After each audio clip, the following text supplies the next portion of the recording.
Henrique, muito obrigado por aceitar o convite do Instituto Ribeirão 2030. É um prazer ter um ribeirão pretano tão credenciado para falar sobre vários temas, com foco no tema que foi escolhido. É bom que você está em Ribeirão, não pelo motivo que está, mas bom que está em Ribeirão temporariamente e para conversar conosco. Quando fizemos o convite para o Henrique, achávamos que ele falaria conosco estando nos Estados Unidos, onde de momento ele está fazendo uma pesquisa em Harvard. Mas por conta do coronavírus, ele está em Ribeirão e fala conosco. Henrique, seja muito bem-vindo e obrigada. Adriana, muito obrigado pela apresentação, de todos os credenciais que você mencionou. Eu sou ribeirão pretano, estudei aqui e essa é minha terra. Então, estou muito feliz de estar aqui, mesmo nesse contexto um pouco complicado que todos estamos vivendo. Como você bem disse, trabalho para as Nações Unidas, para uma agência de comércio que lida com diversos temas econômicos para ajudar países em desenvolvimento. Eu trabalho especificamente com temas ambientais. Comecei na ONU trabalhando com temas de biocombustíveis, comecei a trabalhar depois com agricultura orgânica, promoção de agricultura orgânica em diversos países, como Laos, Tanzânia, Uganda e Angola, e atualmente trabalho com economia circular. Estou de licença da ONU, estava em Boston até 2 semanas atrás, e com o agravamento da situação do coronavírus, a universidade, como muitas outras do mundo, fecharam, né, se virtualizaram, as aulas estão acontecendo via Zoom, através dessa plataforma, e os pesquisadores foram dispensados para trabalhar de casa, como proteção para todos. Então, agradeço novamente o Instituto Ribeirão 2030 por essa iniciativa que dá um toque de normalidade e positividade na agenda de todos para poder continuar com agregações positivas, né, para discutir coisas interessantes e importantes, mesmo em situações difíceis. Quero dizer que eu não tenho mais experiência ou credenciais do que qualquer um aqui nesse grupo. Para mim, como para todos, eu acho, é uma situação muito nova do coronavírus, é uma grande crise. Eu trabalho numa organização que nasceu após uma grande crise, após a Segunda Guerra Mundial, foi uma resposta internacional à Segunda Guerra Mundial. Eu acho que essa crise é uma crise quase, talvez, das mesmas proporções, economicamente talvez vai ser. Então, ninguém tem as respostas hoje. Então, vamos pensar de maneira coletiva aqui, e após a breve apresentação de algumas ideias que eu cataloguei, por favor, peço que enviem perguntas pelo chat ou que façam intervenções pelo microfone. Então, eu vou compartilhar minha tela para começar a apresentação com vocês.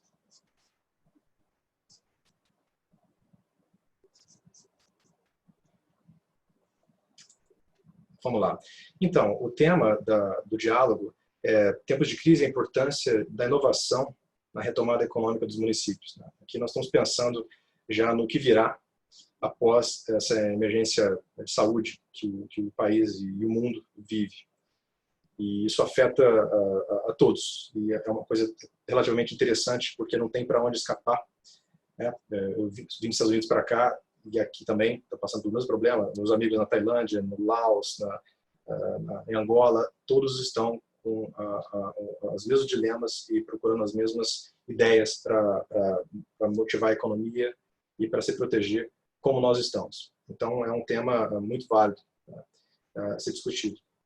Eu vou tentar destrinchar esse problema da seguinte forma. Primeiro, eu vou tentar focar, identificar o problema que está sendo enfrentado, as consequências que esse problema está trazendo, né, vai trazer. Depois eu vou focar um pouco em Ribeirão Preto. Eu sei que tem várias pessoas que não são de Ribeirão Preto, até do exterior, que estão conectadas, mas eu acho que, como isso é um problema global, aplica-se a qualquer municipalidade do mundo. Eu vou olhar um pouco as fontes de renda e produção de Ribeirão Preto e, finalmente, a famosa economia C, né, que se divide em economia criativa e economia circular. Eu vou tentar olhar um pouco como essas modalidades submodalidades de economia podem ajudar Ribeirão Preto e outras municipalidades a inovar e a tentar tirar algo bom e sair principalmente da crise econômica que, com certeza, seguirá. Bom, qual o problema que nós temos em mão? Nós temos um problema imediato, que é um problema de saúde pública, uma coisa nova, né? Algo que era antes só meio que menosprezado pelas pessoas, sempre foi levantado como um risco real pela OMS, por agências de saúde de vários países, agora a coisa se concretizou, né? Um vírus se disseminou globalmente. Nós tivemos outros vírus antes, o SARS, o Ebola, que tiveram um impacto mais regional.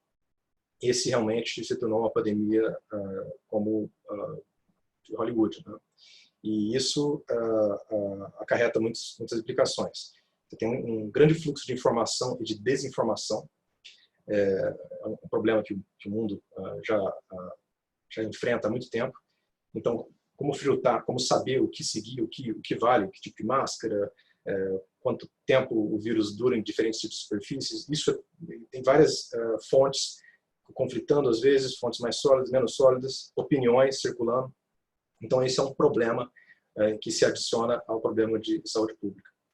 Outro problema é o problema de logística de suprimentos, para lidar com a crise, as famosas máscaras, roupas hospitalares, remédios e insumos que o pessoal do front, né, o pessoal da saúde, tem que usar para cumprir a sua função.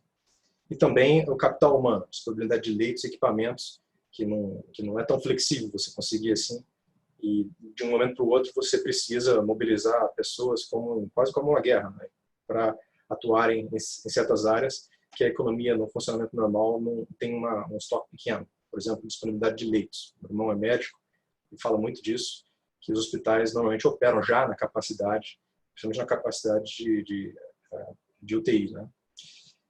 Você tem outro problema, um problema de curto prazo, de médio prazo e de longo prazo. É um problema econômico e social. Essa onda possivelmente é até maior do que o problema de saúde pública.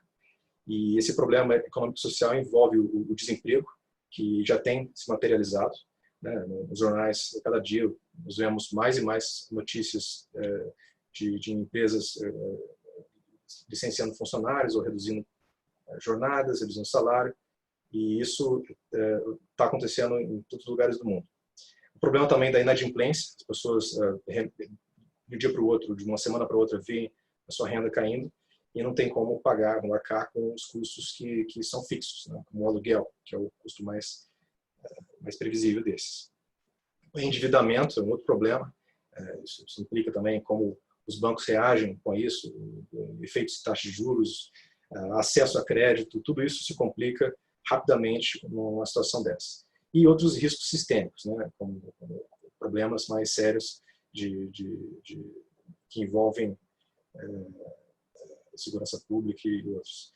Essa é uma ilustração que o Marcus Young circulou no LinkedIn essa semana, que eu acho que é importante ficar na cabeça de todos, né? Você tem o problema da saúde pública, o problema econômico, que está vindo também, e eu diria que tem uma terceira onda, maior que essas duas, só que ela anda devagarzinho. É a onda das mudanças climáticas, que talvez potencializa as duas, né? Tanto problemas de doenças, problemas ambientais, escassez de recursos e problemas econômicos de uma escala muito grande. Acho que esse desenho poderia ser feito com 3 ondas aí. Bom, dessas consequências esperadas, dos problemas identificados, quais são as consequências esperadas? Tentando mapear novamente. Na primeira parte, o problema imediato da saúde pública, existe uma confusão sobre qual conduta tomar. Essa confusão está clara tanto com os gestores públicos, com a liderança pública e também com a população. Parte dessa confusão entende-se que é um assunto novo. Muitas pessoas estão numa curva de aprendizado. Antes dizia-se que o uso de máscaras era recomendado, não recomendado porque exauria as máscaras para os profissionais de saúde. Agora, hoje, começou a surgir nas notícias de que sim, é importante porque tem um efeito preventivo.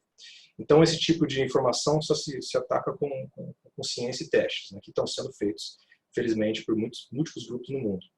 Também tem o problema de escassez de suprimentos, que é um problema que todo mundo que procurou álcool gel e máscaras e produtos hospitalares deve ter percebido. Isso também tem a ver com as cadeias de produção desses suprimentos e a capacidade de produção disso, que ficam em uma escala pequena em tempos de normalidade. Você também tem o estresse sobre o capital humano do front. Minha mãe é enfermeira, tem vários conhecidos, amigos que são médicos, enfermeiros, que me relatam dia a dia, como em vários países, como a situação está, né? E realmente é muito pesado para quem está em hospitais, em postos de saúde, em clínicas, enfrentando isso. Tanto porque essas pessoas moram com idosos e família e devem ser protegidas também. E, claro, a forte demanda por leitos adicionais, né, equipamentos adicionais, que não estão disponíveis facilmente. Tá? Não são coisas que tem, não é que nem no supermercado, você tem várias latas de sardinha, você não pode comprar respiradores ou leitos de UTI de maneira rápida. Né? A produção desses bens é lenta e há uma demanda mundial, né? Até uma competição do mundo por quem paga mais por esses bens.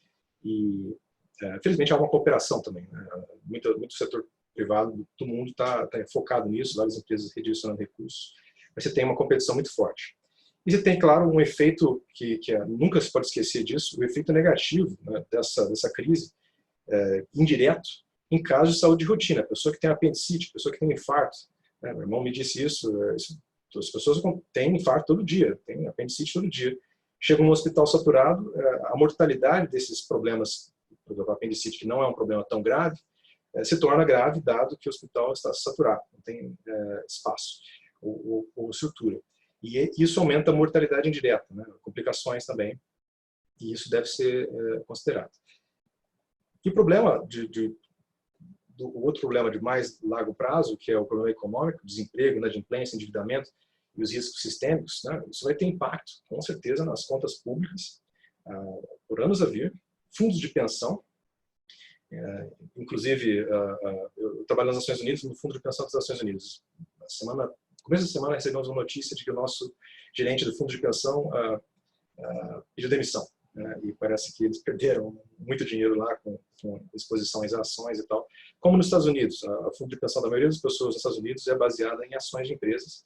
E isso você vê um empobrecimento de futuras gerações quando o valor dessas ações cai.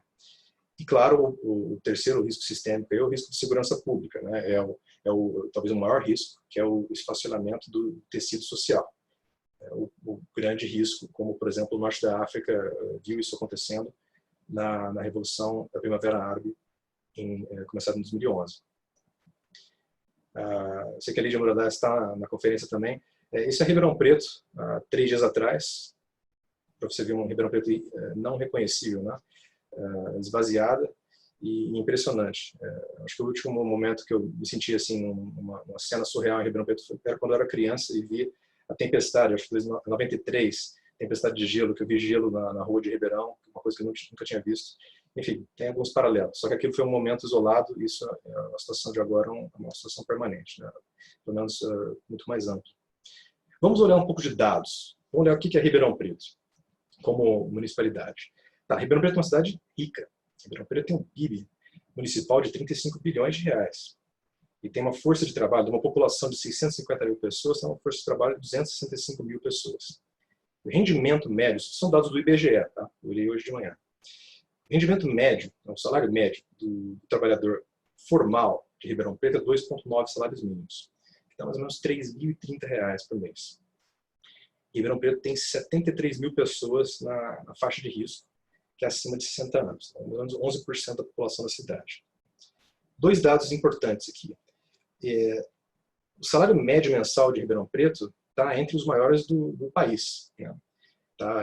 O Ribeirão ranqueia 236 entre 5.500 municípios do Brasil. Então, Ribeirão Preto é uma cidade rica. O estado de São Paulo, um pouco menos. O estado de São Paulo é o estado mais rico do país, mas assim mesmo, Ribeirão Preto está lá entre os 90% dos mais ricos municípios do estado. Então, Ribeirão Preto, economicamente, é uma cidade sólida. Né? No caso do PIB per capita, você olha que o percentual das receitas oriundas de fontes externas é 43,8%. Então, o Ribeirão Preto está bem atrás. O que significa isso? Significa que Ribeirão Preto não depende tanto de repasses estaduais e federais. Ribeirão Preto tem uma geração própria de receitas muito grande, comparado com outros municípios. Então, Ribeirão Preto tem as pernas fortes, mas assim, comparativamente com outros. Quais são as fontes de renda de Ribeirão Preto? Tem 3 aqui principais: agropecuária, indústria, serviços e administração. Dessas, bom, são 4. dessas fontes de receita, né, do PIB, que agrega valor ao PIB de Ribeirão Preto, a maior disparada é o setor de serviços. Né? O setor de serviços, o que é? Inclui o comércio, que seja o maior, toda a área de eventos, hotelaria, turismo, alguns setores de cursos, a área cultural da cidade. É nessa parte de serviços que está a maior parcela da população empregada.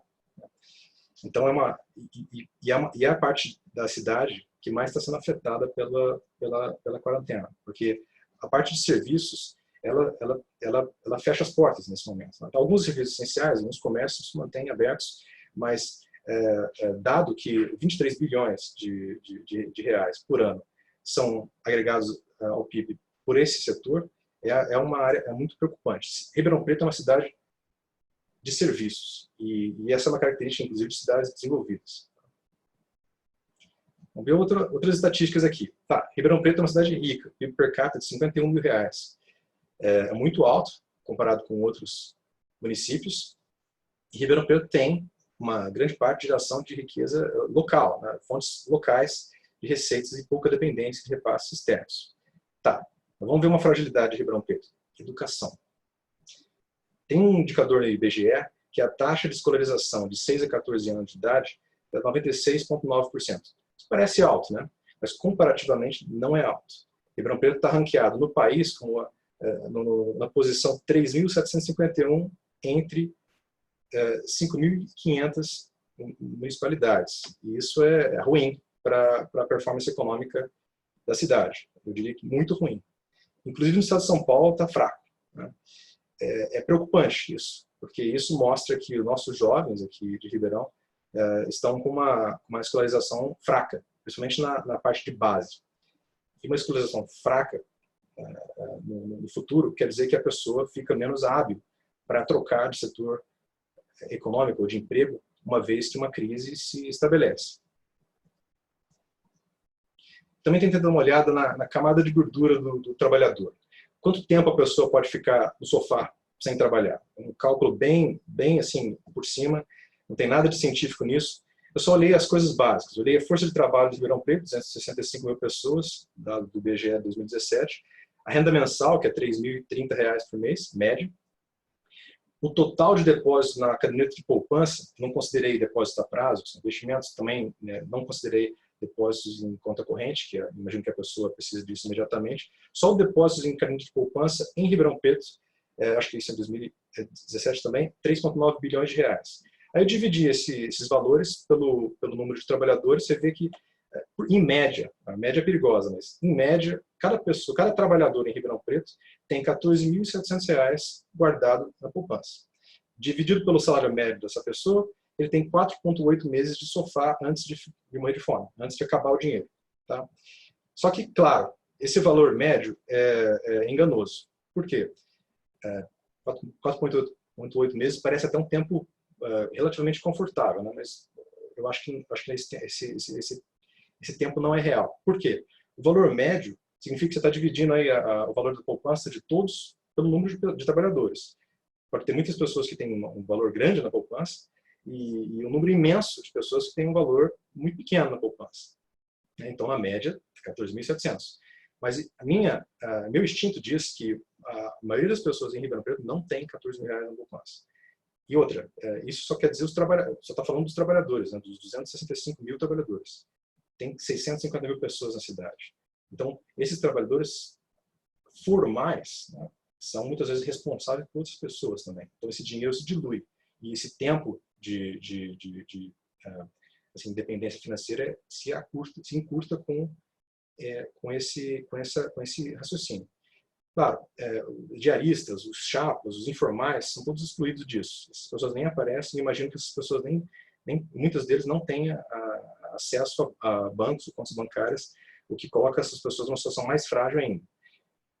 E claro que, considerando que esse dinheiro, esses 14 mil reais, se real, estivesse livremente disponível, que também não vai estar. Muitas empresas, pequenas empresas, microempresas, usam a poupança como capital de giro, como depósito de capital de giro, então esse dinheiro está entrando e saindo o tempo todo, é um saldo médio ali.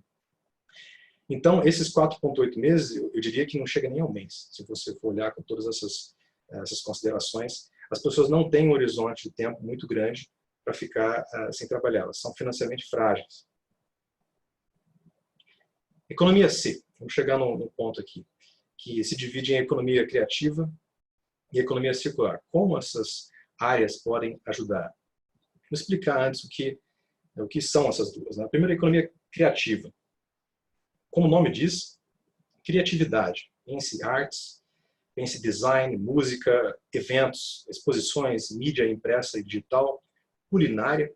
Então, todas essas áreas, vamos dizer assim, relacionadas ao grande guarda-chuva das artes, ela tem uma grande intensidade de mão de obra. Ela absorve muita gente em termos de trabalho.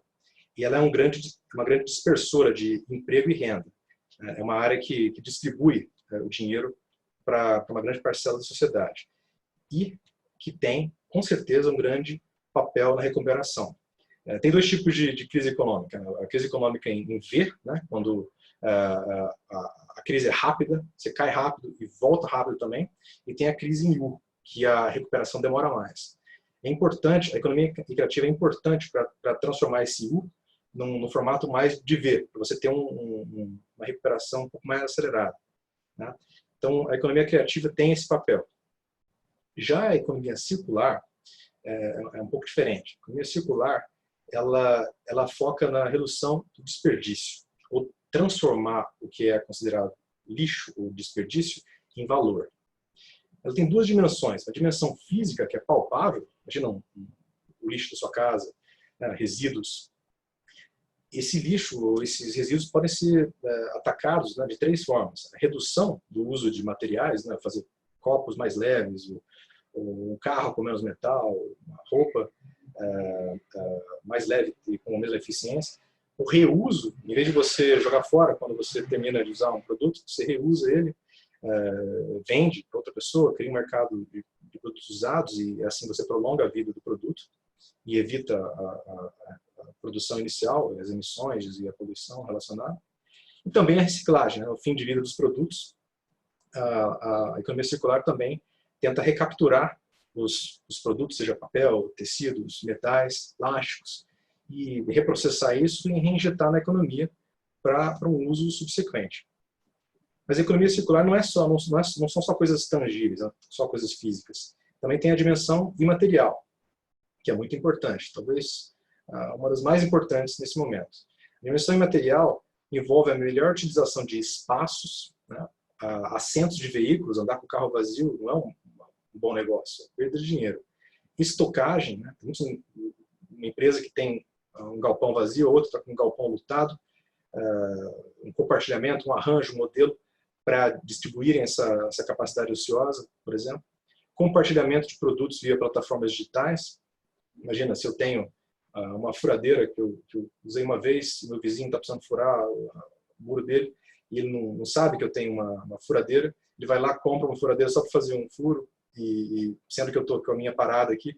Se existirem plataformas, e existem diversas plataformas, para você achar ou alugar produtos ou bens que outras pessoas têm, que possam te alugar ou emprestar, e o mesmo com empresas, maquinário de empresas, caminhões, espaços, esse tipo de conexão entre oferta e demanda, de maneira inteligente, de maneira digital, que tem crescido muito no mundo.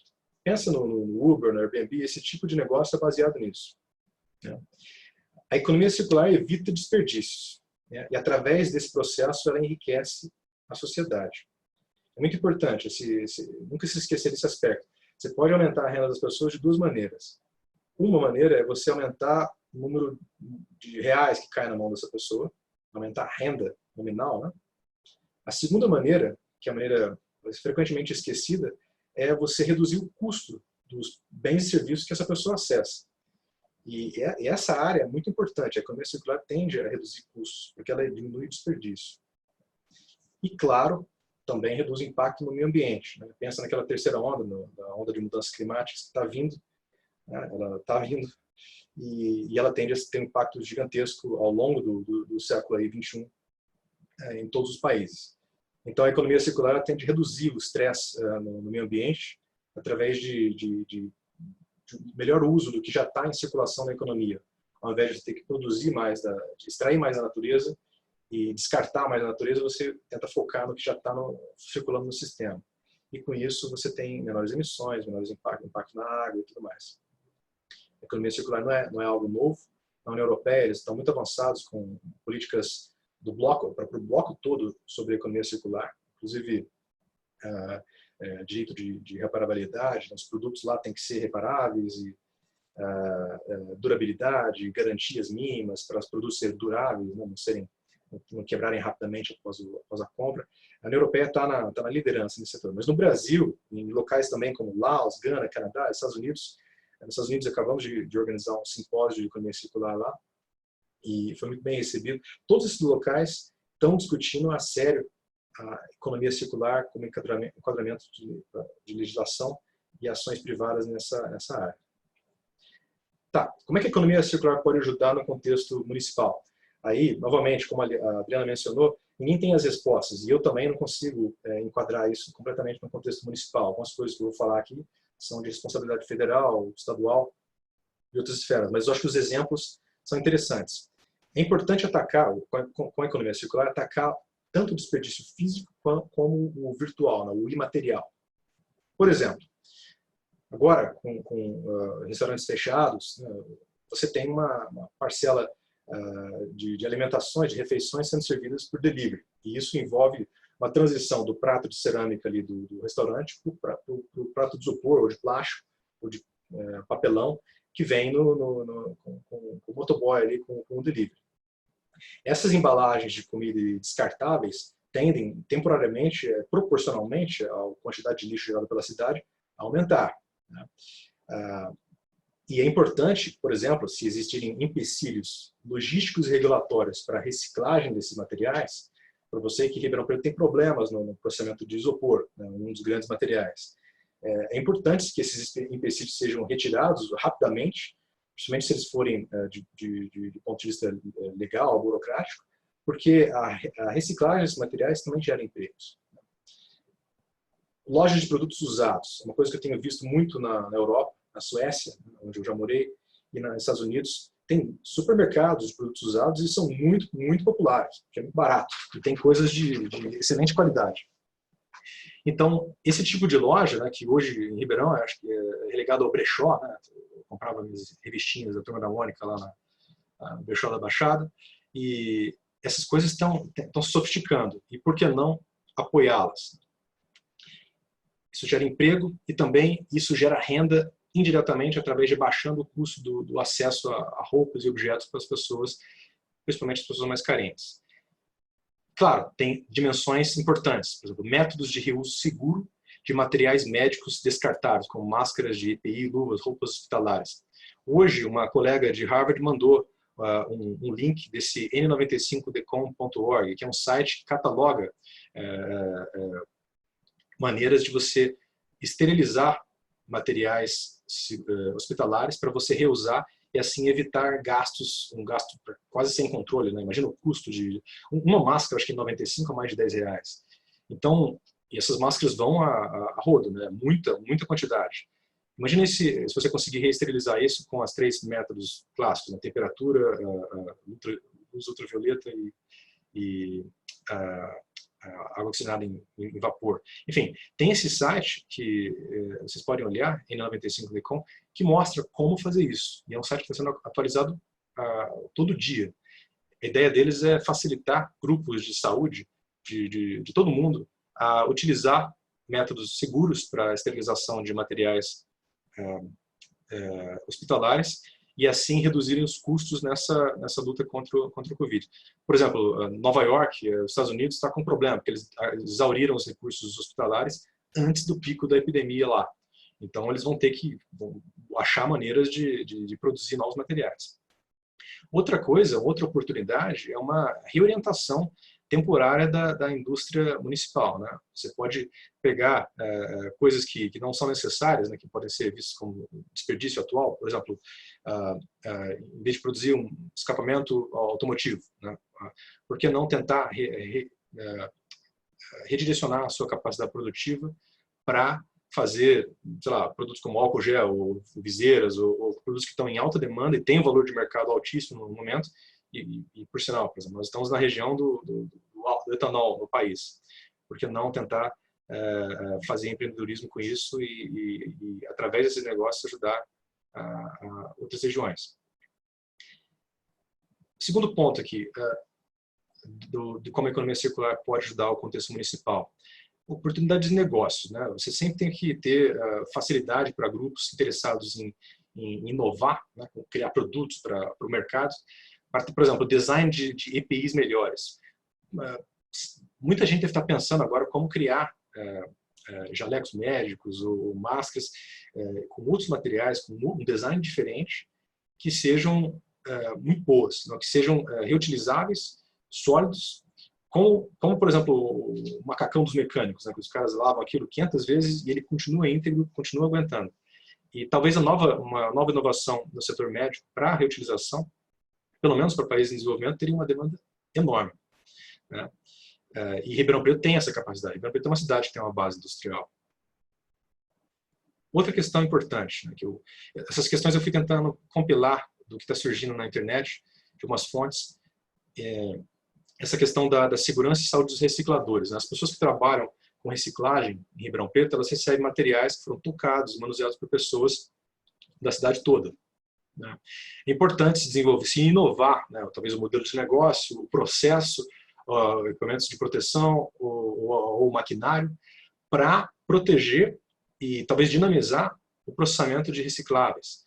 Porque tem aquela questão, que é uma grande dúvida, sobre o quanto tempo esses contaminantes, né, o vírus dura em diferentes superfícies. Então, essa pessoa que está trabalhando no setor de reciclagem, que é um setor importantíssimo, ela potencialmente pode estar exposta a riscos, né? E como atacar esse problema pode se tornar uma oportunidade de negócio também. Uma coisa que eu queria enfatizar é que, nesse momento, inclusive na nossa conferência sobre economia circular em Harvard, nossa ideia inicial era usar só copos de cerâmica, copos de vidro, para dar um sinal de que nós estamos fazendo o que nós falamos, né? Aí, durante a conferência em si, nós mudamos de ideia, porque foi dia 6 de março, e já estava, a universidade, foi o último evento em Harvard que houve, assim, com mais de 100 pessoas. Depois disso, todas as conferências foram canceladas, como em diversas partes do mundo. E nessa conferência, nós começamos a usar os descartáveis, né, novamente, pela preocupação com proteção de saúde dos participantes ali. Vários países cancelaram as proibições de uso de plásticos descartáveis nesse momento. É importante não se criar uma mentalidade de que existe um conflito entre a economia circular, né, você reusar ou reprocessar as coisas, e a saúde das pessoas. Existem maneiras, a economia criativa pode entrar nesse problema e atacar essa questão. Como você desenha uma economia circular que é segura em termos de higiene e em termos de saúde? Essa é uma questão muito importante e eu imagino que os dois podem se casar. Não existe conflito aí. Uma fotografia de um grande contribuidor nosso, que é da Dionísio Recicláveis, que permitiu acesso à instalação deles aqui em Ribeirão Preto. Eu recomendo, inclusive, uma visita, se tiverem a oportunidade. Lá você mostra bastante o metabolismo da cidade. O entra e sai de caminhões é incrível e eles realmente processam e vendem o granulado plástico para reutilização de outros produtos. E isso é o que nós, quando nós jogamos o lixo fora, nós não pensamos nisso, mas tem todo um setor que emprega muita gente rodando em Ribeirão Preto, em cada cidade, para reprocessar materiais. Tá. E o contexto imaterial, né, da economia circular, no contexto municipal? Aí eu vou tentar ser um pouco audaz aqui. Desburocratização. Trabalhando nas Nações Unidas há quase 10 anos, em diversos países, alguns mais, outros menos burocráticos, como o Brasil. De novo, a renda aumenta de duas maneiras. Maior receita, o maior salário das pessoas, com menores custos. A burocracia e a lentidão nos processos aumentam os custos das pessoas, empobrece a população. Você não pode ter a população empobrecendo nesse momento. Você não pode ter fatores que são evitáveis, né, que façam isso. Por exemplo, É crucial, eu acho, os serviços municipais se tornarem mais ágeis e trabalharem online. Instituto de Previdência Municipal, autarquias, solicitações.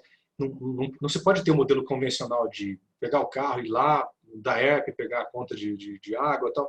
E isso já era. Né? Em Boston, por exemplo, toda a interação que eu tenho com a empresa de utilidade, de água, eletricidade, é online. Não vou mais pessoalmente lá. Isso tem vários custos. Tem o custo do combustível, ambiental, do tempo. Né? O custo do tempo das pessoas aumenta. Quanto mais desenvolvido o país então eles tentam evitar o desperdício de tempo.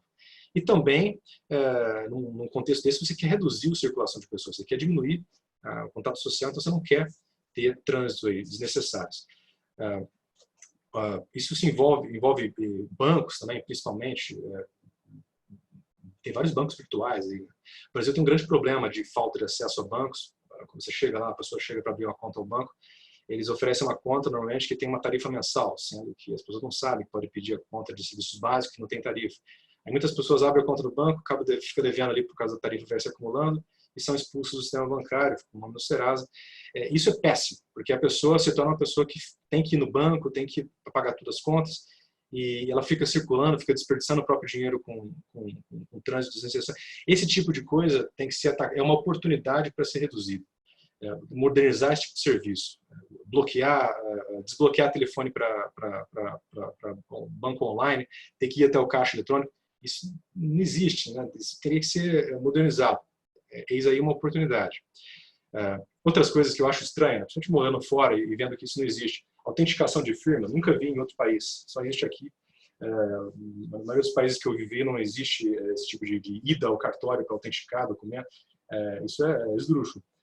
Despachantes, né, tipo, você dá uma complexidade na papelada ao ponto da pessoa ter que usar um intermediário que aumenta o custo do processo para lidar com os papéis. O ideal seria os processos serem simples, ao ponto das pessoas lidarem diretamente. Na Suécia, por exemplo, qualquer certidão que você precisa do governo, você pede online e chega por correio na sua casa. Inclusão bancária, claro, receituários médicos, um exemplo que aconteceu há pouco tempo. Minha mãe atendeu uma parente que sofreu um acidente e recebeu uma receita médica com 2 medicamentos no mesmo papel. Chegou na farmácia, a farmácia não queria aceitar o mesmo papel com dois medicamentos ali prescritos. Disse que precisava de 2 papéis separados, um para cada remédio. Aí então ela teve que recircular, sair, andar de novo, ir no médico, ir no hospital de novo, ela, né, podendo servir de vetor para a pessoa idosa. Então, esse tipo de coisa é desnecessário. Você pode ter 15 remédios num papel, não tem problema, não vejo problema. E esse tipo de mudança é urgente para evitar esse tipo de perda de tempo. Até coisas como, você quer CPF na nota, não, os segundos ali que você pede perguntando se quer CPF na nota, eu até publiquei um artigo no LinkedIn sobre isso, custam para o país 150 milhões de reais por mês só em tempo desperdiçado das pessoas nos caixas. Enfim, tem várias coisas pequenininhas de burocracia que você pode tentar eliminar para acelerar e desburocratizar o sistema. Outro exemplo, esse é um exemplo municipal, aprovação de plantas para construção civil. Ribeirão Preto é famoso por ter um processo muito lento de aprovação de construções, né, na cidade, uma fila enorme de 700 projetos e tal. Esse tipo de fila ou de problema é um problema que tem que ser atacado urgentemente, via parceria do setor privado, com voluntários, o que seja. Por quê? Porque isso retarda a contratação de pessoas na construção civil. E você precisa de empregos agora como nunca antes, né? Mesmo para proteger a sociedade de uma falência social. Esse tipo de coisa é uma coisa de fácil resolução e é um momento de ser inovador nesse aspecto. Por exemplo, uma ideia, né? Nos Estados Unidos, diferentemente da Europa, as regras são simples. Uma regra de construção, uma regra de produção de um produto ou de um cosmético. As regras são simples, são pequenas. Então, o produtor, a indústria, o empresário tem uma habilidade relativamente grande de produzir e começar a operar.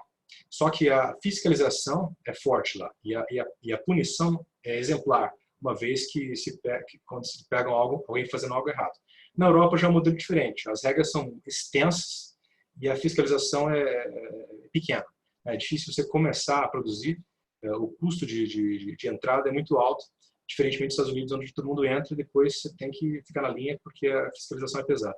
Eu acho que o modelo dos Estados Unidos é importante nesse momento porque ele facilita uma dinamização da produção e começo e de lançamento de negócios.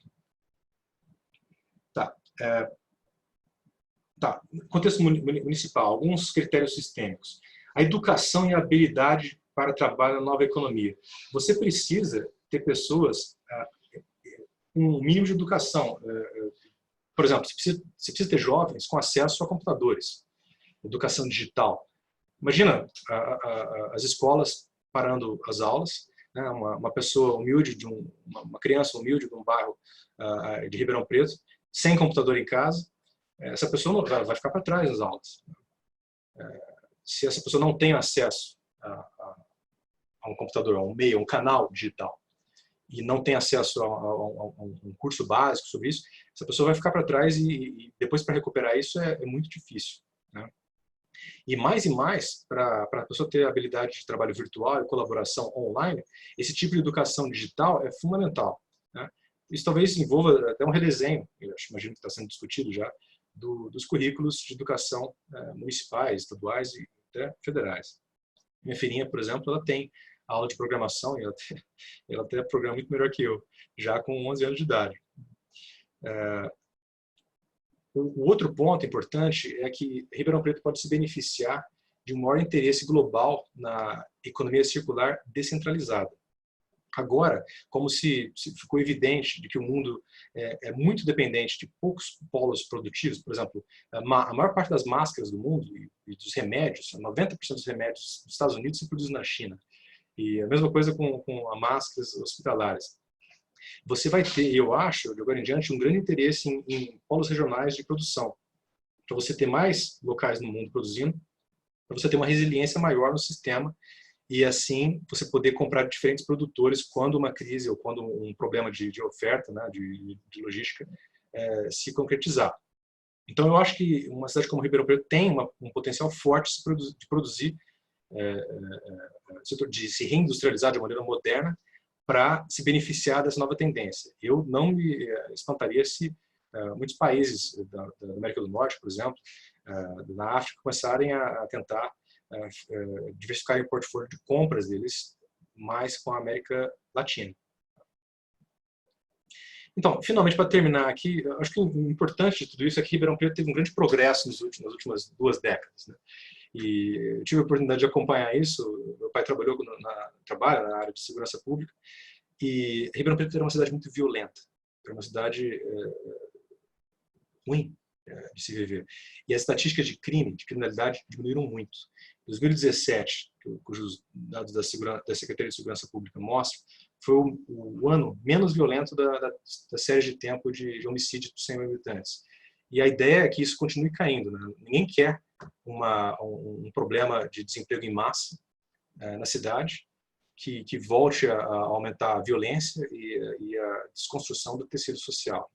E para isso tem que se agir nessas pequenas coisas burocráticas que, quando elas se somam, se tornam um problema gigantesco que acabam reforçando a pobreza e a desigualdade na cidade. Bom, se eu falei muito já, muito obrigado a todos. Se vocês quiserem mandar alguma pergunta direta, pode mandar aqui, mas podemos continuar via interação direta. Eu vou terminar a apresentação agora. Obrigada para você pela apresentação, por compartilhar conosco o seu conhecimento. Muita gente escrevendo aqui do ladinho. Obrigada pela participação de todo mundo. O Cristiano, que está conosco também, da equipe do Instituto Ribeirão 2030, vai ajudar aqui nesse bate-papo, nesse diálogo aberto, fazendo o acesso das pessoas que quiserem fazer perguntas, mas enquanto todo mundo se organiza aí para se apresentar, tem pessoas se apresentando aqui do lado, né? E aí o Henrique já pode ir dando uma lidinha para poder identificar o perfil de quem está participando, mas eu vou fazer então uma primeira pergunta só para a gente aquecer, e depois então a gente abre para os demais, ok? Você pode fazer sua pergunta aqui do lado, nós vamos lendo, ou você pode pedir aí para falar. Acho que o legal, Cristiano, como a gente tem mais de 20 pessoas, né, que eu acho que daria para a gente controlar com todo mundo aberto, seria a pessoa pedir a palavra aqui do lado, e aí você vai abrindo a fala de cada um para a gente organizar e todo mundo ter o direito de fala. Mas eu queria trazer para você, Henrique, o seguinte: você trouxe um desenho mental muito legal sobre a economia, que foi a questão da crise em V e da crise em U. A crise em V, você bate rápido e sobe rápido. A crise em U, você desce, fica um tempo lá embaixo e demora para subir. É possível, na estrutura que a gente tem das federações, né, da organização política brasileira, é possível um município passar a sua crise no modelo V, bate e sobe rápido, enquanto um estado e a União está no modelo U? É possível? A gente tem autonomia para poder desenhar um modelo de gestão pública, um modelo de gestão a partir da interatividade com a sociedade organizada, com a iniciativa privada, que a gente empenhe um modelo de crise V, bate e volta rápido, enquanto o Estado e União está vivendo uma crise em U?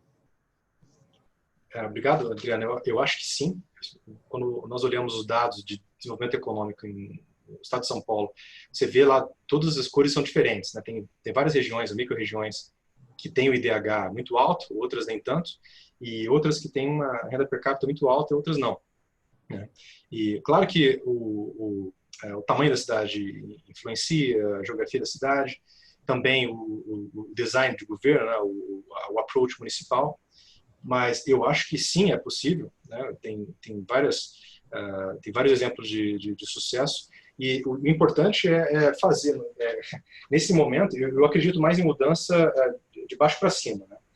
Ver o que a cidade pode fazer, simplificar as coisas e tentar valorizar o tempo, né? Tentar evitar a perda de tempo, que muitas vezes as pessoas não veem a perda de tempo como um custo econômico, que tem consequências sociais, de desigualdade e tudo mais. Tentar evitar isso. Eu acho que as cidades mais dinâmicas que vão ter uma recuperação em V são aquelas que não vão ter os entraves de sempre, né? que não vão precisar ficar na fila 2 horas para pegar um serviço público e que vão fazer parcerias com a iniciativa privada para dinamizar a entrega de serviços públicos, né?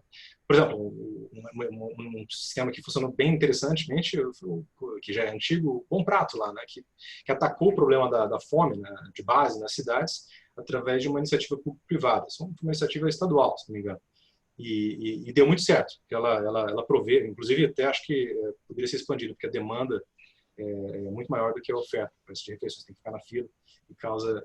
Mas você tem projetos que são interessantes. O Poupa Tempo foi uma ideia inicial de tentar também reduzir a perda de tempo, mas eu acho que podemos ir além, né? Podemos tentar digitalizar várias coisas e ganhar com isso.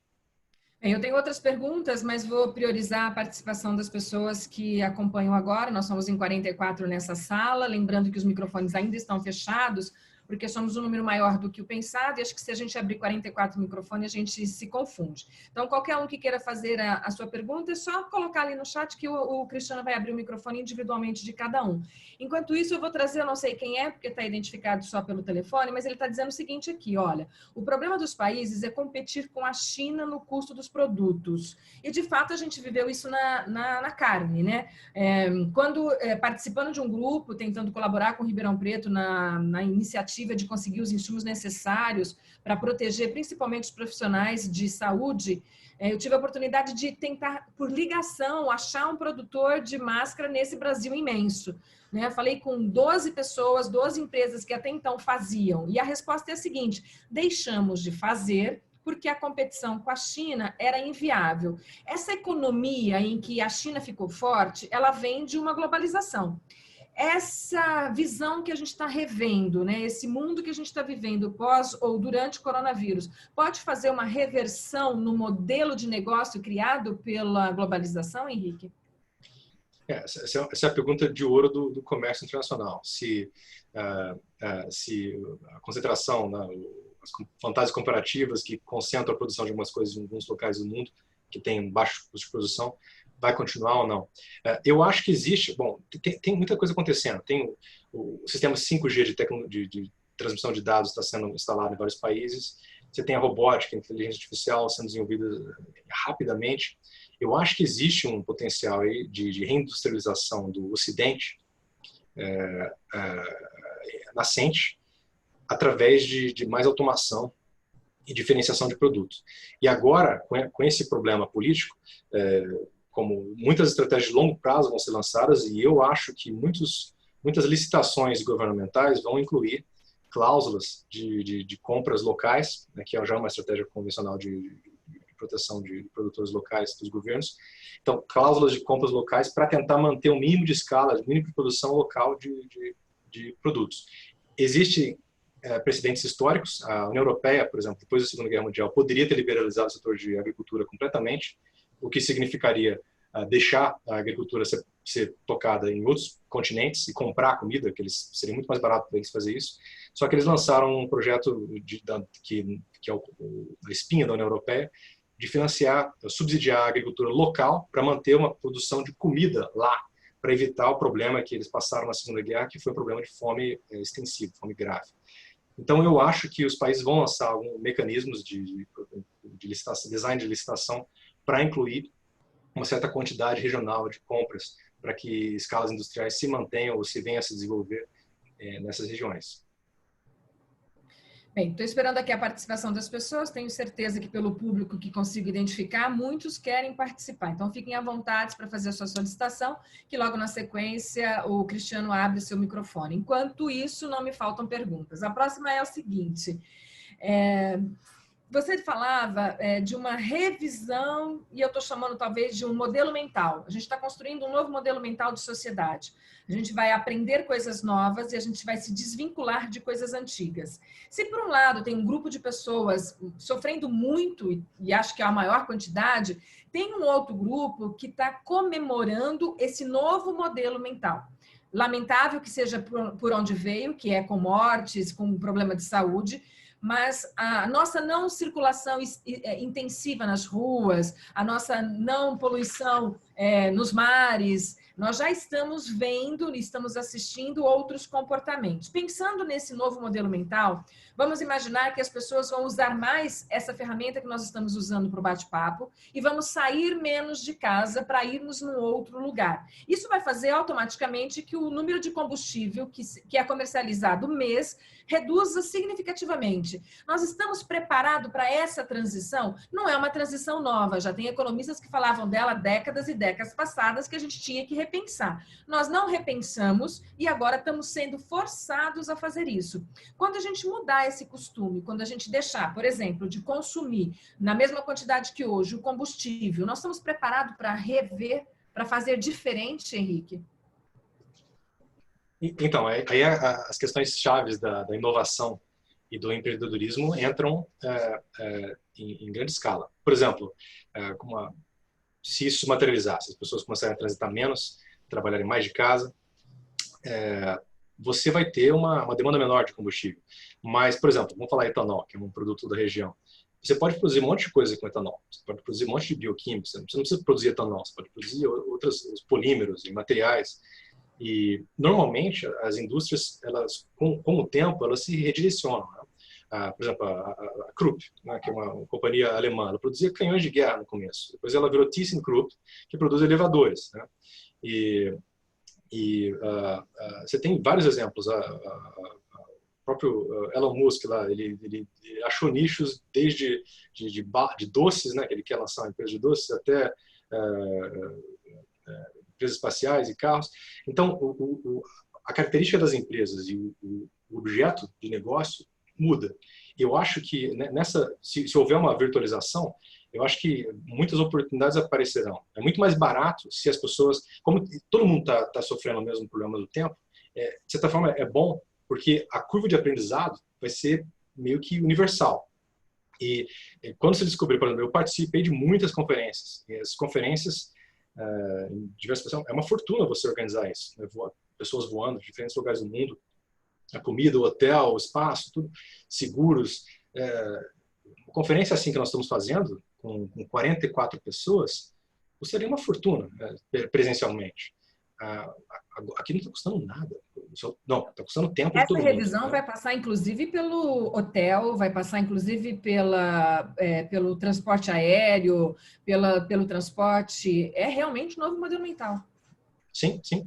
Mas espaços podem ser readaptados, né? O espaço que é hotel, pode virar hospital, pode virar o escritório, pode virar outras coisas que as pessoas sempre acham algo para fazer com o patrimônio, né, que elas têm. E mesmo com empresas, né? Por exemplo, se você tiver menor utilização de aviões, talvez você vai ter aviões maiores, mais eficientes ainda, elétricos, né, que voam com uma frequência menor, não sei. É difícil prever o que vai sair disso. Mas eu acho que a ingenuidade humana, a capacidade de se inovar é infinita. Mas o importante para você fazer parte dessa leva, né, de inovação é você ter o mínimo de informação digital e não ficar para trás. Você não pode ficar no mundo, na economia antiga. E essa é a minha preocupação, para não aumentar a disparidade social das pessoas que vão conseguir embarcar nessa nova onda e das pessoas que vão ficar para trás, né? Ter o computador, você precisa ter internet, né? Talvez esse é um ponto onde os governos possam interferir para ajudar as pessoas a terem acesso universal, como a Finlândia fez, transformando a internet em um direito humano. Ok, eu tenho aqui já a pergunta do Vinícius Teixeira, mas o microfone dele já está liberado. Henrique, Vinícius, você pode fazer você mesmo a sua pergunta para o Henrique. Está me acompanhando? Então, Henrique, nessa perspectiva que você colocou na primeira pergunta, né, parece que houve um retrocesso do que a gente entende como mercados estrangeiros, coisas que são mais baratas, tem uma orientação para o mercado. Sim, acho que eu entendi a sua pergunta. Então, eu acho que isso não é só um retrocesso comercial em termos de imposição de novas barreiras comerciais e que os países vão comercializar menos, barreiras comerciais empobrecem os países também. Eu acho que isso vai se dar através de competição, né? Também, porque a inteligência artificial está aí, robótica está aí, e os países...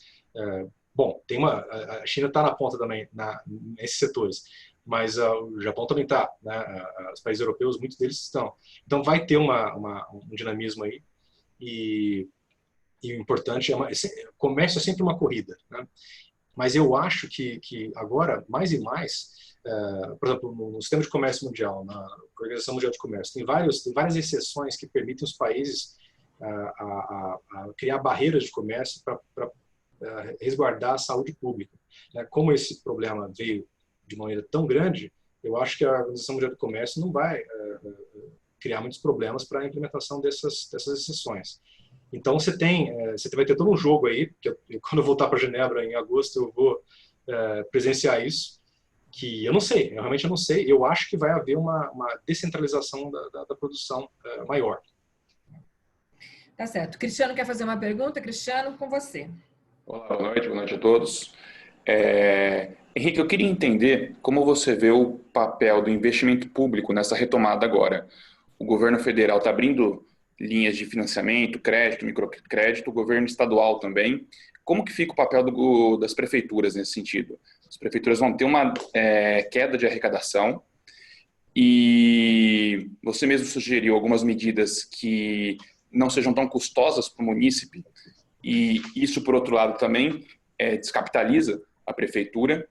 E eu queria entender, as prefeituras, de modo geral, têm que ter um papel ativo nessa questão de investimento público agora, ou não, deixaria a cargo mais do governo estadual e federal. Pensar, talvez, desde microcrédito, a nível municipal, até compras mesmo. Começar a abrir edital, principalmente para cultura, pensando agora em economia criativa, enfim, como que as prefeituras entram nisso enquanto órgão de estímulo à economia?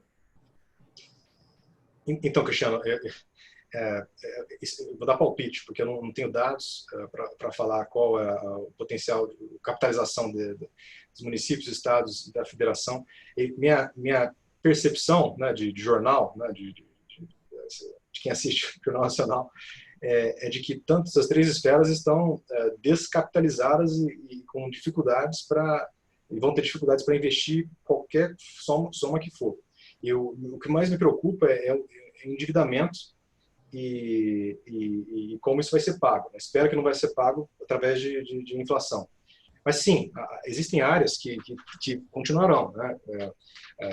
Compras estatais, né? Insumos, e inclusive isso se liga à primeira pergunta, que eu acho que a característica dessas compras vão ser um pouco mais, talvez até regionais, do que antes, para tentar estimular uma resiliência da indústria local. Eu acho que o foco agora seria tentar usar os instrumentos de parcerias público-privadas e de desburocratização, né, que são os instrumentos mais baratos, né, quase sem custo, que estão ao alcance das autoridades. É impressionante como, por exemplo, você abre uma empresa em 2 dias em alguns países aí, aqui é tão complicado. Por exemplo, quando eu recebi o meu certificado de nacionalidade sueca, é um documento de 1 página, coisa simples, chegou por correio e tal, eu não tive que fazer um monte de diligência, não, foi uma aplicação online e tudo, e esse tipo de velocidade não custa, né? E eu acho que aí, esse seria um tipo de investimento que os municípios poderiam fazer, começando assim, de baixo para cima, município, estado e federação.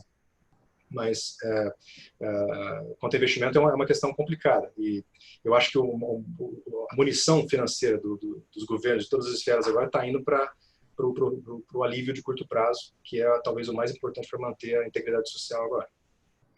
Bem, quem já pediu para fazer pergunta é a Marília. A Marília está dizendo o seguinte: muito se fala sobre o papel do Estado, gostaria que comentassem sobre como enxerga sua atuação nessa economia criativa e circular.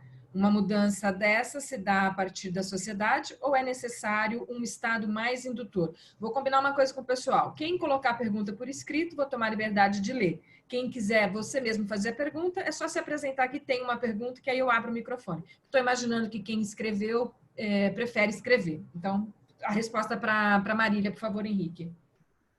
Olá, Marília. Obrigado pela pergunta. Sim, na economia criativa o Estado tem um grande papel. Inclusive, as indústrias criativas, muitas delas são apoiadas por fundos públicos, né? Existe um debate contra isso, mas, sem dúvida, bom, tem uma vantagem também, uma característica das indústrias criativas, principalmente indústrias culturais, shows, música, teatro, que é unir as pessoas, né? Criar um senso de comunidade que é muito importante. Eu também fazia parte do time de organização da Brazil Conference, que é uma conferência em Harvard, e nós selecionamos pessoas exatamente que tinham esse perfil de agregadores comunitários. Muitos deles trabalhavam com, por exemplo, bandas de rock e tal, e é uma coisa interessante. Eu acho que é sim importante o governo manter o apoio a esse tipo de indústria, mesmo que seja um apoio parcial, como, por exemplo, a utilização de espaços, ou facilitação de eventos. E quanto à economia circular, é sim importante ter uma atuação, principalmente regulamentar, do governo mais incisiva. O Brasil já tem uma política de resíduos sólidos nacional para tentar, porque não basta você ter uma política de resíduos sólidos municipal, como é nos Estados Unidos, que é um problema gigantesco. Você tem que ter uma harmonização, porque vários municípios enviam resíduos para outros, e é importante que o fim, né, o descarte, a utilização, a recuperação térmica desses resíduos sejam feitos de maneira um pouco padronizada, para você ter escala. Então, sim, o governo tem que estar ativo nesses dois setores, um pouco mais talvez na área de indústrias criativas, porque algumas dessas indústrias necessitam realmente um apoio governamental maior para funcionar. A Mayara Pardi está dizendo o seguinte: claro que é difícil prever como ficará o cenário mundial. Já foram faladas algumas sugestões, mas como se preparar para essa nova ordem? Imagino que muita gente deva passar por transição de carreira, tenha que se reinventar, tendo em vista todas as demissões que estão acontecendo. É uma questão que eu também me pergunto, né? Não me surpreenderia se daqui a um tempo começarem a falar, como aconteceu na Grécia em 2011, funcionários públicos, salário cortado, menos 30%, menos 40%, ou vão ter que cortar funcionários públicos, né? Funcionários da ONU, a ONU vai ser descapitalizada, tudo pode acontecer, porque isso afeta a todos, e afeta os orçamentos de países, de municípios, e o dinheiro tem limite. Você não vai querer que o dinheiro seja impresso, né? Como fez o Rui Barbosa lá 130 anos atrás, e criou a hiperinflação, ou um pouco antes do plano Collor no Brasil. Você vai querer uma gestão financeira responsável, e isso envolve cortar. Então, as pessoas têm que sempre estar se inovando. Eu saí da ONU por um ano para tentar isso, né? Para tentar ter contato com novos grupos, conhecer novas maneiras de trabalhar, novos sistemas. Eu não conhecia Zoom até um ano atrás, né, esse aplicativo. Eu aprendi lá em Boston. E fazer essas coisas que custam caro, né? Você para de trabalhar, vai fazer uma reciclagem, uma especialização. Eu acho que é muito importante, porque aí você fica um pouco mais fresco e apto a se reconectar, você aumenta a sua rede de contatos, você aumenta os seus conhecimentos para poder se recolocar caso um choque desse tipo vir, né? Dá medo de todo mundo, mas tem como se preparar, né? É aquela história da cigarra e da formiga. Bem, a Jaqueline está dizendo o seguinte: qual é o papel dos biocombustíveis no contexto da economia circular? E ela pergunta como que a instituição internacional que você está vinculado hoje vê os combustíveis atualmente. Como fica o conflito de bens ambientais e bens industriais nesse contexto? Eu trabalhei muito tempo com biocombustíveis na ONU. Bom, não falo pela ONU agora, é importante dizer, eu estou de licença. Mas o mercado de biocombustíveis mundial deu uma estagnada, ele não está mais crescendo, mas uma coisa interessante que aconteceu é que as indústrias que começaram a surgir para produzir, principalmente os biocombustíveis avançados, a partir de lixo, de palha, começaram a produzir biomateriais, bioplásticos, cosméticos, óleos, biocombustíveis para aviação. Então a indústria começou a crescer em outros segmentos, o que é interessante. Essa indústria continua ativa, a procura por alternativas a combustíveis fósseis continua, o progresso de veículos elétricos avançou. Em alguns setores, como a aviação, você não tem muitas opções, é só realmente gasolina de aviação ou biocombustível de aviação, mas o biocombustível sempre foi um combustível transitório, né? O importante é você tentar. O legal dos biocombustíveis, principalmente de cana-de-açúcar, é que é um ciclo completo. Você, meio que, o que você produz ali, quase tudo você utiliza. E essa tecnologia, esse design de sistema da cana, por exemplo, que é um biocombustível muito conhecido, poderia se extrapolar para laranja, para soja, para algodão, para você ter o mesmo ciclo fechado nessas outras colheitas, para você produzir outros biomateriais, enzimas e outros produtos que também vão agregar renda para as pessoas ali ocupadas. Eu acho que as lições que vêm dos biocombustíveis são mais importantes do que os biocombustíveis em si. Mesmo porque nós não queremos continuar dirigindo carro baseado em plantando combustível para dirigir, né? Não faz muito sentido isso. Henrique, muita gente está falando que o mundo que a gente conheceu e viveu até fevereiro de 2020 não vai voltar a ser como ele era antes. Muita gente fala isso. Existe chance dessas pessoas estarem erradas e quando tudo isso passar, a gente voltar a fazer tudo que a gente fazia antes? Quem fez a pergunta? Essa é minha. Essa é sua? Minha. Ok, Adriana. Adriana, eu me pergunto a mesma coisa. Não faço ideia. Eu acho que algumas coisas vão ficar como antes, mas por exemplo, a indústria de aviação. Eu acho que a indústria de aviação nunca mais vai ser a mesma. Deixa eu te dar uma anedota aqui, uma história que eu escutei recentemente. Tem um parente na minha família que foi um grande diretor de uma empresa na América do Sul. E a função dele era uma função um pouco cruel. Era ir nas subsidiárias de outros países e, basicamente, reestruturar as subsidiárias. O que isso quer dizer? Demitir metade das pessoas e tentar aumentar a eficiência dessas filiais. Tá, ele me disse que depois, quando você demite 50% do quadro de funcionários de uma empresa, depois de 6 meses ou um ano, as vendas voltam ao patamar inicial e o lucro fica muito maior, né? Então, essas reestruturações internas tendem a aumentar a eficiência das organizações, porque elas meio que reorganizam os recursos internos para um arranjo mais eficiente. E isso eu acho que vai acontecer, né? Claro que muitas pessoas que vão sair dali vão encontrar outros nichos que vão prosperar muito mais, do que o emprego anterior. Às vezes essas crises acontecem em momentos bons, né? Você sai, você fica mais feliz fora, mas é importante estar ligado, é importante estar ativo, se ciclando, com contatos sociais. E agora esses contatos sociais vão ser mais digitais, é importante você ter acesso a essas mídias, né? Então, eu acho que algumas coisas vão voltar ao normal, outras vão ficar, mas o que vai acontecer, ninguém sabe. É uma bola de cristal no momento. Bem, vou trazer aqui uma pergunta da Dulce Neves, que está nos acompanhando desde o começo. Ela diz o seguinte: Henrique, diante do cenário atual, você arrisca opinar se o dinheiro vai mudar de mão? Haverá uma nova ordem econômica no mundo? A gente viveu isso um pouco em Ribeirão Preto, bastante, que foi na queda da Bolsa de Nova York em 1929. Não há nada parecido do que isso em termos de grande problema, mas das consequências, sim. Nós vimos na cidade de Ribeirão Preto, ela sentiu muito pouco a crise de 1929 em comparação com outros lugares, porque a gente fez um rodízio, né? Muita gente, transitamos o dinheiro de mão diferente. Você acha que isso tem chance de acontecer? Nem vou dizer acontecer de novo, porque a similaridade é pequena, mas a gente tem essa referência histórica. Olha, Ribeirão Preto é uma cidade essencialmente baseada em serviços, né?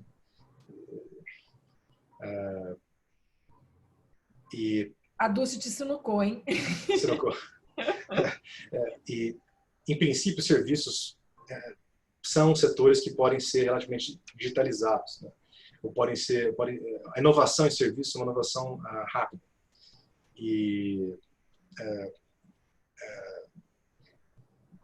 o metabolismo de produtos que saem, de serviços que saem de Ribeirão Preto, dos clientes, isso vai ser...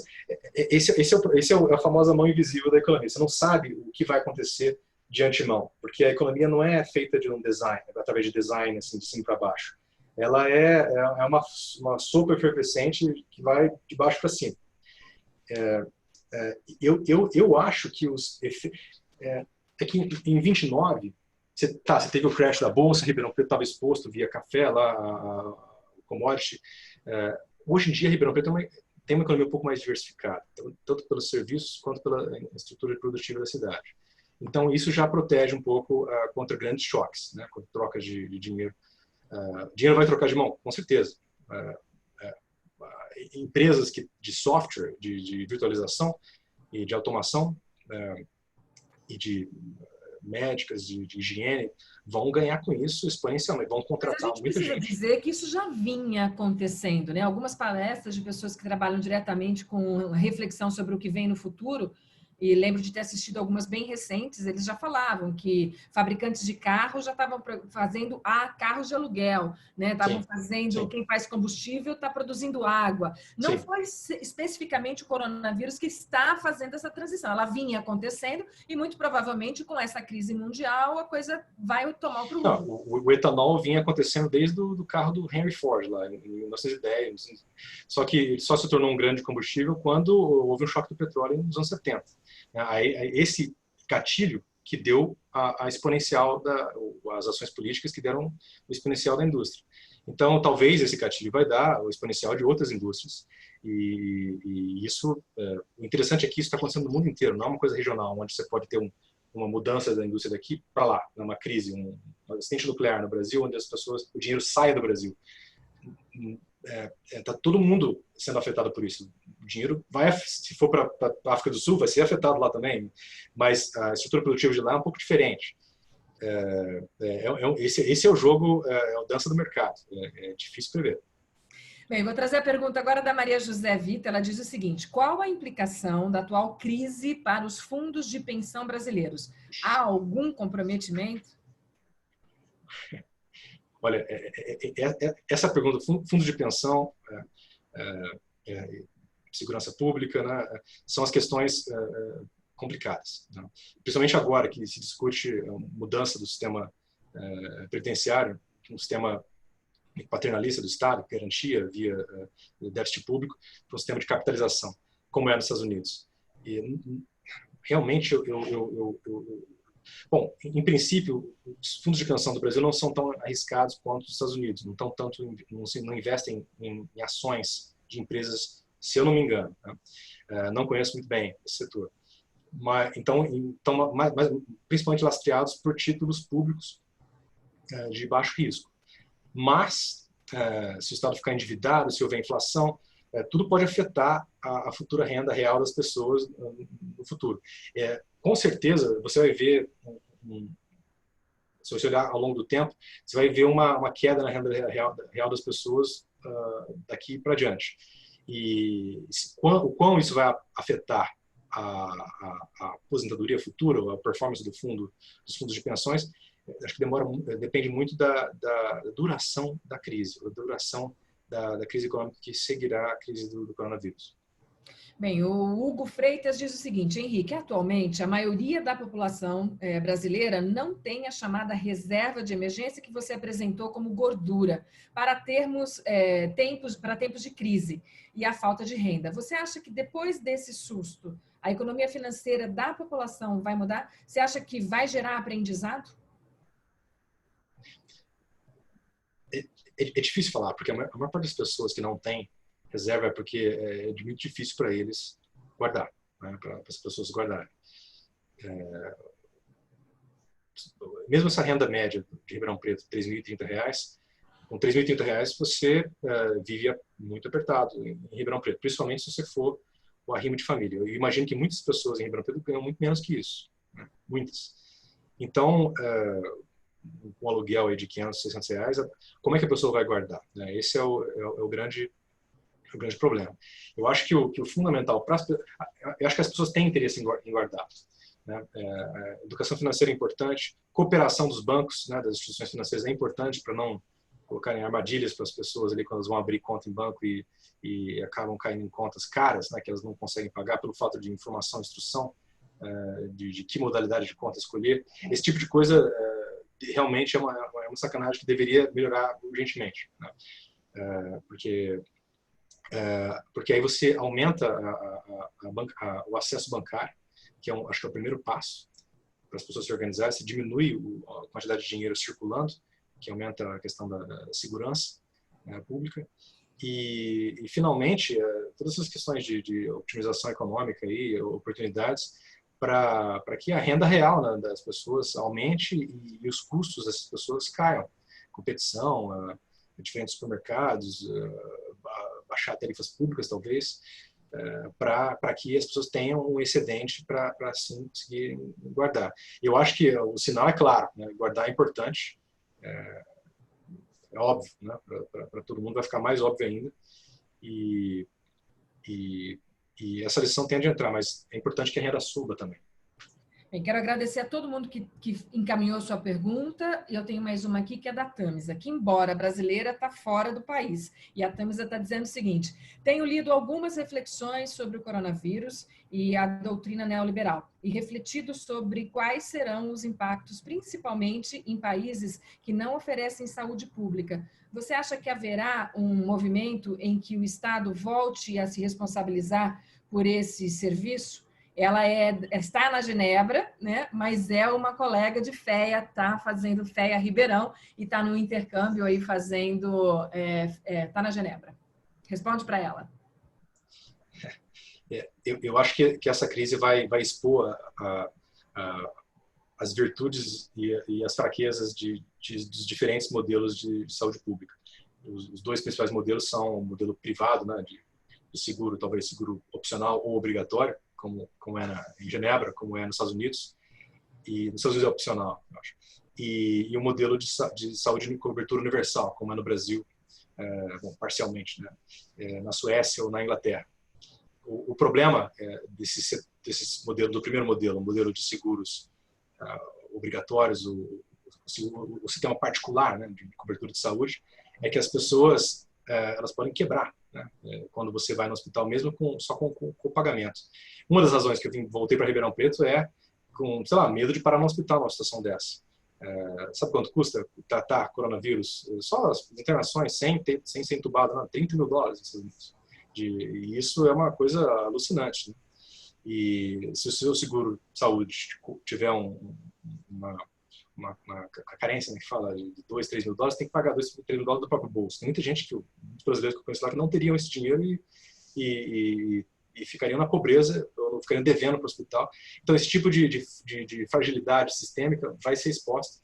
Eu acho que vai dar uma reinvigorada aos modelos tipo que o Obama propôs, de tentar universalizar a cobertura nos Estados Unidos, e vai até mostrar as vantagens dos modelos complicados, assim, financeiramente, como o modelo brasileiro do SUS, né, que tem cobertura universal, que deixa, de certa forma, as pessoas um pouco mais tranquilas quanto a isso, e também incentiva as pessoas a procurarem tratamento preventivo. Né? Nos Estados Unidos, ninguém vai no médico para um dentista para limpar o dente, só vai quando está doente, porque é muito caro, né? Tem que ter o pagamento. E isso, socialmente, é muito ruim, porque os problemas se agravam.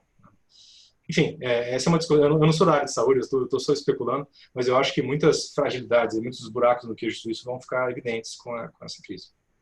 Bem, 20 horas e 23 minutos, nossa programação é terminar o nosso diálogo aberto em tempos de crise com o Henrique Pacini até as 20h30, então são 7 minutinhos finais para o Henrique poder fazer as suas considerações e a gente encerrar esse bate-papo. Tivemos no máximo aqui 45 pessoas conversando conosco, agradeço individualmente a cada uma delas.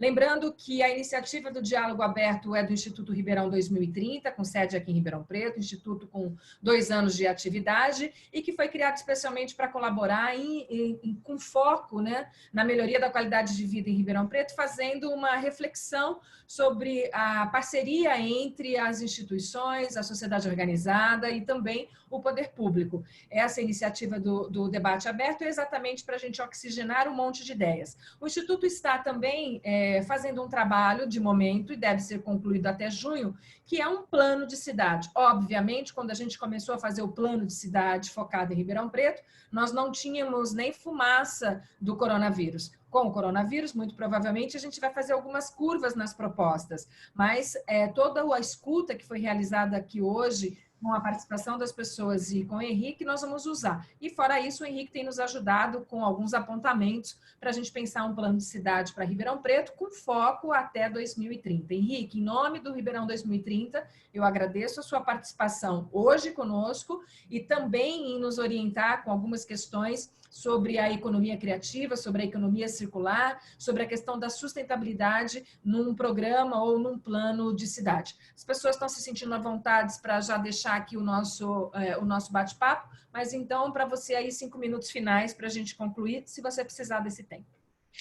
Muito obrigado, Diana. Eu queria agradecer de novo o Instituto Ribeirão 2030 por organizar isso.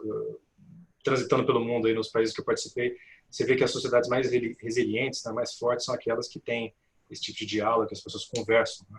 Especialmente que os diferentes ministérios conversam e tem um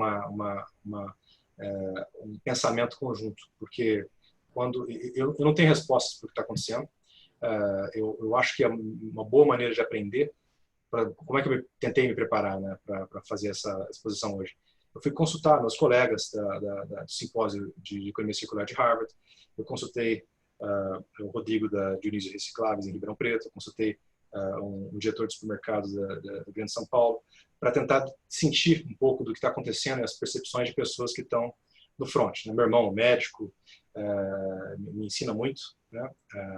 A própria Lídia, a fotógrafa, artista de Ribeirão Preto, aprendo com muita gente e tento, é importante para todos, eu acho, ter uma leitura da situação, entender como isso pode impactar a sua vida e tentar se programar, se planejar para navegar e superar esse problema. Nós todos estamos passando por uma situação difícil, né? Eu estou aqui também por causa disso, no Brasil, e eu só queria agradecer pela participação de todos, é uma honra realmente, e também pela iniciativa de congregar todo mundo que o Instituto realizou hoje. Bem, quero aproveitar e deixar aqui um abraço para a Lídia Muradás, que é a fotógrafa que deixou a sua apresentação ainda mais bonita, fotógrafa ribeirão pretana, um talento aqui da nossa cidade. Agradecer a todos que fazem parte diretamente do Instituto Ribeirão 2030, que participaram desse diálogo aberto. Lembrar a todos que participaram hoje que na próxima quinta-feira a gente vai estar novamente aqui. O tema continua o mesmo, porque na medida em que a gente roda com os palestrantes, a gente oxigena um pouco o ponto de vista, e isso pode ser absurdamente importante para a gente entender qual é o nosso potencial local e qual é o nosso poder de ação. As pessoas estão aqui do lado, Henrique, agradecendo todas elas, obrigada por nos proporcionar essa oportunidade, enriquecer o debate diante do cenário atual que vivemos. Boa noite a todos, aproveitem também para desejar uma boa noite a todos, obrigada. Podemos ir saindo um a um aqui da nossa sala e fica todo mundo convidado pela próxima vez. Henrique, espero que ao retornar retorne rápido, porque estar em Ribeirão não é o planejado, né? Estou em família aqui, então tá tudo bem. Muito obrigado. Um abraço para você e todos os seus familiares.